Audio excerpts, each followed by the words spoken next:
বাড়িতেই দোকানের মতো গজা বানানো যে এতটাই সহজ আমি কিন্তু কাল না বানালে একদম জানতেই পারতাম না।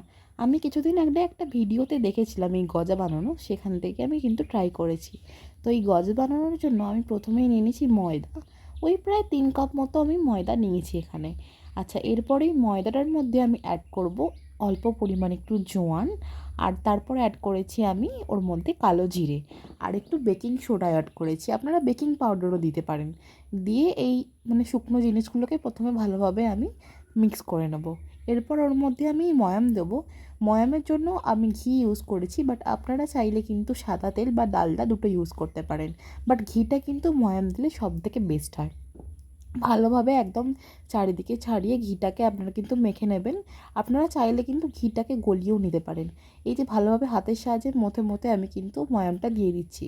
ময়ামটা পারফেক্টলি হয়ে গেছে কখন বুঝতে পারবেন, যখন আপনারা এরকম একটা নিয়ে ডালা পাকাবেন, ডালা পাকালে দেখবেন এটা কিন্তু ভেঙে যাচ্ছে না, তখনই বুঝবেন ময়ামটা একদম ভালোভাবে রেডি হয়ে গেছে।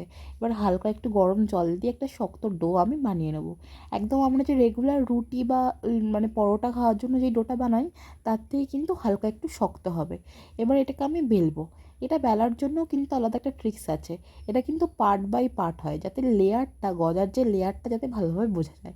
তার জন্য এই যে প্রথমে বেলবেন, তারপরে কাটবেন, আবার তারপরে রেখে আবার কাটবেন।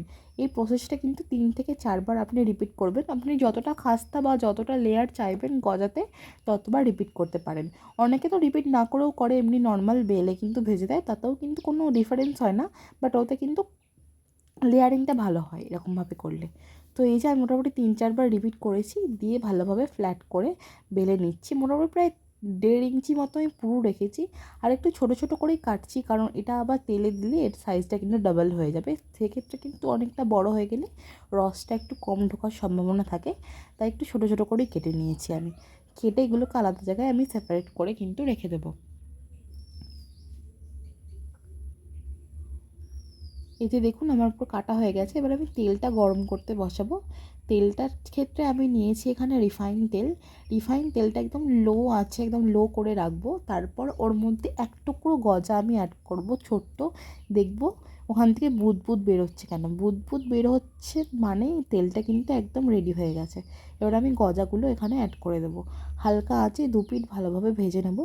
মোটামুটি 3 মিনিট করে দুদিক ভাজবেন হালকা আছে, মিডিয়াম আছে। এরপর আপনি জোর দিয়ে যতটা লাল করতে চাইবেন ততটা লাল করবেন। ওইদিকে আমি রসটাও বানিয়ে নিয়েছি, 1 কাপ চিনি আর 1 কাপ জল দিয়ে, একটু মোটা রসটা হবে। এই যে একদম লাল লাল করে আমি এখানে ভেজে নিয়েছি গজাগুলোকে। এবার একটু ঠান্ডা করতে দেবো। রসটা একটু ঠান্ডা হয়ে যাবে, তারপর আমি রসের মধ্যে গজাগুলো দিয়ে দেবো।